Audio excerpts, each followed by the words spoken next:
Hello and welcome everyone. कैसे हो? I hope सब बढ़िया होंगे। तो दोस्तों, आज की इस क्लास में हम डिस्कस करेंगे आपका बेसिक एग्रीकल्चर थर्ड सेमेस्टर और आपका जो सब्जेक्ट है एग्रीकल्चर फाइनेंस एंड कॉर्पोरेशन। ठीक है, क्या है आपका subject? Agricultural finance and corporation. इसमें हम पढ़ेंगे कृषि वित्त के बारे में। ठीक है, एग्रीकल्चर के बारे में, उसमें जो खर्च होता है, लेन देन होता है, लोन होता है, इन सब चीज़ के बारे में जो है हम टॉपिक वाइज जो है इसमें हम पढ़ने का प्रयास करेंगे। तो आइए शुरू करते हैं हम आज की अपनी क्लास को और देखते हैं कि जो है एग्रीकल्चर, उसमें जो फाइनेंस की आवश्यकता होती है क्यों पड़ती है और कौन कौन से फाइनेंस होते हैं जो कृषि में जो है इम्पॉर्टेंट होते हैं। तो सबसे पहले हम यहाँ पे कृषि वित्त यानी एग्रीकल्चर फाइनेंस जो होता है, एग्रीकल्चर फाइनेंस क्या होता है उसका मतलब समझेंगे। देखिए, एग्रीकल्चर फाइनेंस का मतलब होता है कि जो कृषि क्षेत्र में, वित्त मतलब होता है धन, रुपया, पैसा। ठीक है, तो कृषि क्षेत्र में जो भी धन की आवश्यकता होती है उसको पूरा करने के लिए या फिर उसको उपलब्ध कराए गए धन या फिर वित्तीय सेवाओं के लिए जो है सेवाओं से ये संबंधित होता है जो कृषि वित्त है। ठीक है, तो यह जो है ऋण केवल ऋण देने तक ही सीमित नहीं। जो ये एग्रीकल्चर वित्त है, कृषि वित्त है, इसका मतलब यह नहीं होता है कि आप किसी को ऋण दें या फिर उधार दें, या जो किसान है बैंक से या फिर साहूकार से अपनी फसल के लिए लोन ले, वित्त ले। ठीक है, तो इसमें क्या होता है, निवेश होता है, बीमा होता है और वित्तीय सलाह भी होती है और तरह तरह की जो है व्यापक सेवाएं होती हैं। कृषि वित्त का जो उद्देश्य है वो किसानों को अपने कृषि कार्यों को कुशलतापूर्वक चलाने, उत्पादकता बढ़ाने और अपनी आय में सुधार करने में मदद करता है। देखिए, कृषि वित्त का मतलब यह होता है कि कृषि वित्त का मतलब है कृषि से संबंधित वित्त आवश्यकताओं को पूरा करना। ठीक है, अब इन वित्तीय आवश्यकताओं को पूरा करने के लिए उसका मतलब यह ही नहीं है कि उसमें सिर्फ मात्र ऋण लेना। ठीक है, बल्कि इसके निवेश, बीमा और साथ ही साथ वित्तीय सलाह जैसी सेवाएं भी इसमें सम्मिलित हैं। और कृषि वित्त का मुख्य उद्देश्य यह है कि किसानों को अपने कृषि कार्यों को जो है पूरा करने के लिए कुशलतापूर्वक, ठीक है, फसल को उगाने से लेकर फसल को बेचने तक का जो साइकिल होता है, ठीक है, जो टाइम पीरियड होता है, उस तक जो भी आवश्यकताएं होती हैं उसको पूरा करने और साथ ही साथ जो किसान है उसकी फसल की उत्पादकता बढ़ाने और साथ ही साथ जो है उसकी आय में सुधार लाने में क्या करता है, मदद करता है। अब बात करें ये जो कृषि वित्त होता है उसकी आवश्यकताएं क्यों पड़ती हैं। ठीक है, तो कृषि वित्त आवश्यकताएं, जैसा कि जानते हैं हमारा भारत देश एक कृषि प्रधान देश है। लगभग 65% जनसंख्या जो है ग्रामीण क्षेत्रों में कृषि पर आधारित है, ठीक है, निर्भर है।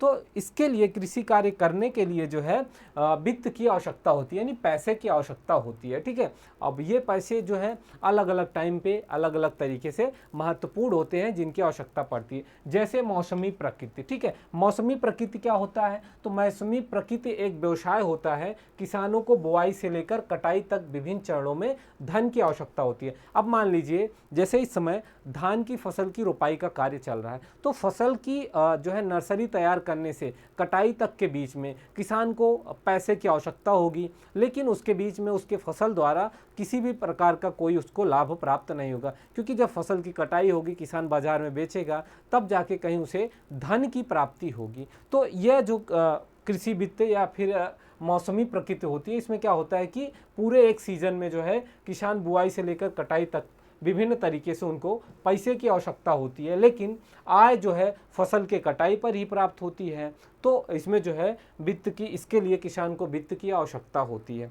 अब जो किसान होता है वो फसल की बुआई के लिए उसको जो है उच्च लागत लगती है। उसमें क्या होता है, बीज चाहिए होगा, उर्वरक चाहिए होगा, कृषि उपकरण को ठीक करना होगा, सिंचाई के लिए पैसा चाहिए होगा। तो जो प्रारंभिक निवेश होती है वो सबसे महत्वपूर्ण होती है। दूसरा है लंबी परिपक्वता अवधि। ठीक है, कुछ फसलें, विशेषकर बागानी फसलों की परिपक्वता अवधि लंबी होती है, जिसके लिए किसानों को लंबे समय तक वित्तीय सहायता की आवश्यकता होती है। क्या होता है कि किसानों को लंबे समय तक जो है वित्तीय सहायता की आवश्यकता पड़ती है। लंबी परिपक्वता जो अवधि होती है, इसमें क्या होता है कि कुछ फसलें ऐसी होती हैं या फिर बागानी फसलें होती हैं जिनकी परिपक्वता अवधि लंबी होती है और जिसके लिए किसानों को लंबे समय तक के लिए जो है वित्तीय सहायता की आवश्यकता होती है। जोखिम और अनिश्चितता। तो कृषि प्राकृतिक आपदाएं, ठीक है, जैसे बाढ़, सूखा, कीट, बीमारी या बाजार की कीमत में जब उतार चढ़ाव होता है तो यह भी जो है कई जोखिमों के अधीन होता है और जोखिमों से निपटने के लिए वित्तीय सुरक्षा की आवश्यकता होती है। साथ ही साथ आधुनिकीकरण और प्रौद्योगिकी, तो किसी में नई नई जो तकनीकी हैं, रसायन, उर्वरक, उपकरणों, कृषि उपकरणों आदि को खरीदने के लिए जो है पूंजी की आवश्यकता पड़ती है, लेकिन किसान को जो पूंजी की प्राप्ति होती है वो फसल कटाई के बाद ही होती है। साथ ही साथ ग्रामीण आय और रोजगार की बात की जाए तो कृषि वित्त जो है ग्रामीण अर्थव्यवस्था को मजबूत करता है और किसानों की क्रय शक्ति को बढ़ाता है और ग्रामीण क्षेत्रों में रोजगार के अवसर को क्या करता है, पैदा करता है। अब हम बात करेंगे वित्तीय कृषि वित्त के प्रकार, ठीक है। जो कृषि वित्त है इसके प्रकार कितने चरण में इसको बांटा गया है, ठीक है। तो कृषि वित्त को 3 श्रेणियों में बांटा गया है। कितने श्रेणियों में बांटा गया है? 3 श्रेणियों में बांटा गया है।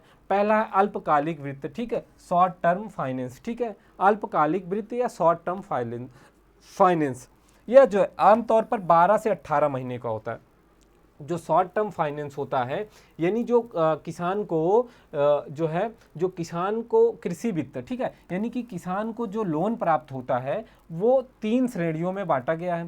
पहला है अल्पकालिक, ठीक है, थोड़े समय के लिए, शॉर्ट टर्म फाइनेंस, तो यह जो है 12 से 18 महीने तक का होता है इसकी अवधि, और इसका उपयोग जो है दिन प्रतिदिन कृषि कार्यों जैसे बीज, उर्वरक, कीटनाशक और मजदूरी का भुगतान करने के लिए किया जाता है। देखिए अल्पकालिक वित्त जो होता है यह फसल की बुआई के समय लेकर जो है फसल की कटाई तक के खर्चों को पूरा करने के लिए इसका उपयोग किया जाता है। इसे क्रॉप लोन भी कहते हैं, ठीक है, एक तरीके से। मध्यकालिक वित्त, मीडियम टर्म फाइनेंस, ये क्या होता है कि ये 18 से 5 साल तक का होता है, ठीक है।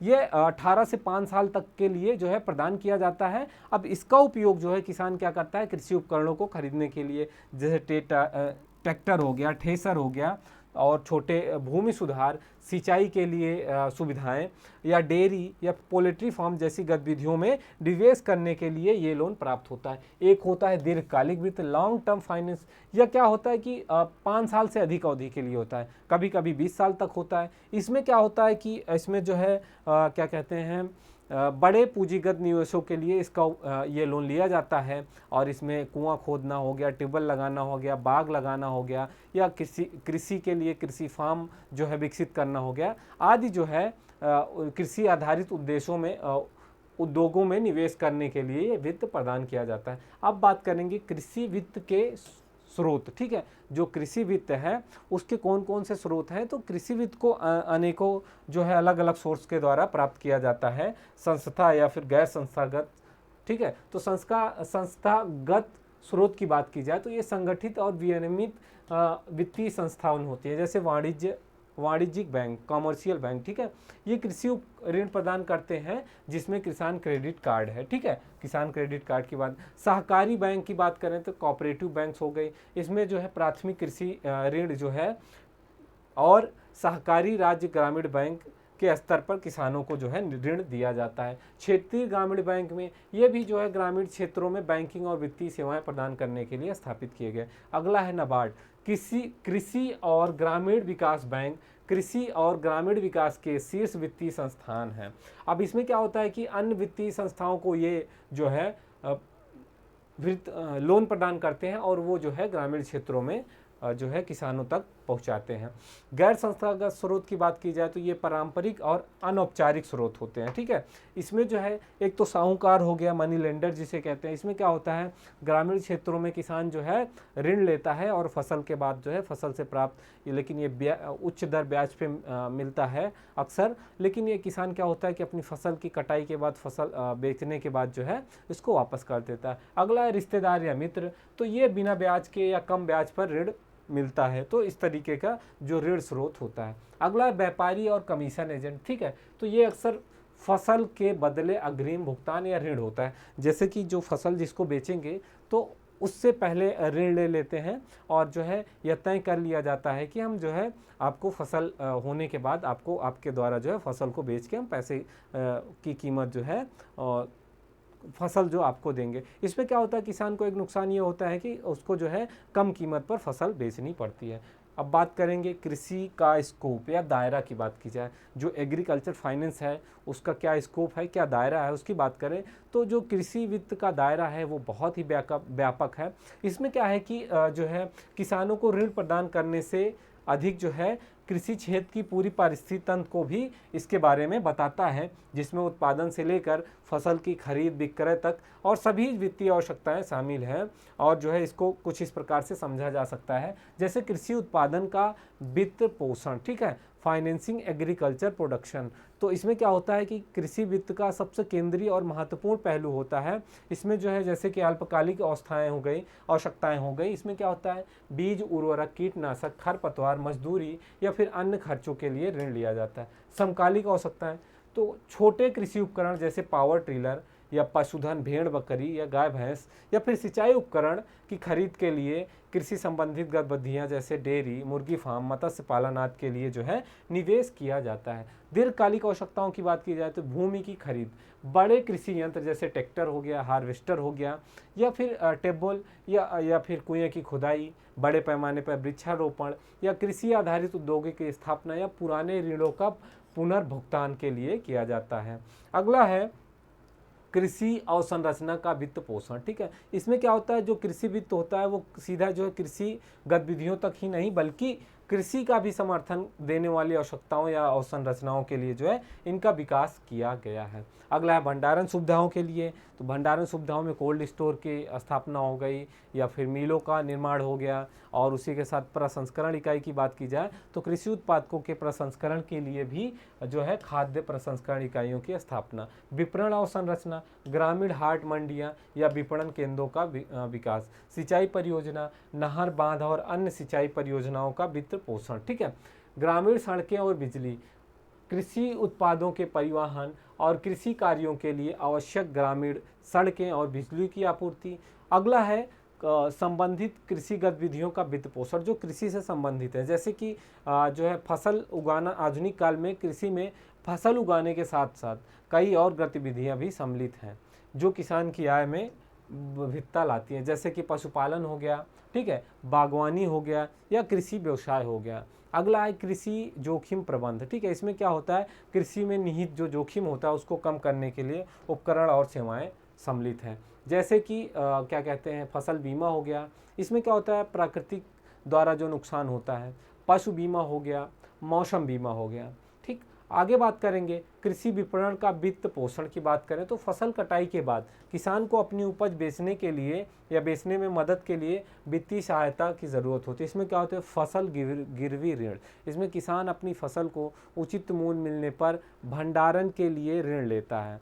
दूसरा होगा परिवहन ऋण, कृषि उत्पादकों को बाजार तक पहुंचाने के लिए ऋण लेता है। और विपणन चैनलों का विकास, किसान का विकास मतलब किसानों को बिचौलियों पर निर्भरता कम करने और सीधा बाजार तक फसल पहुंचाने में मदद करना। तो दोस्तों आज की इस क्लास में हमने कृषि वित्त या एग्रीकल्चर फाइनेंस के बारे में जो है थोड़ी सी जानकारी जो है आपसे डिस्कस की। अगली क्लास में हम जो है इसमें जो है बढ़िया प्रॉपर अगले जो टॉपिक होगा उसको अच्छे से आप सबके बीच डिस्कस करेंगे। कोई भी समस्या है तो आप जो है कमेंट के माध्यम से पूछ सकते हैं। आज की क्लास को यहीं समाप्त करते हैं, मिलते हैं अगली क्लास में। जय हिंद।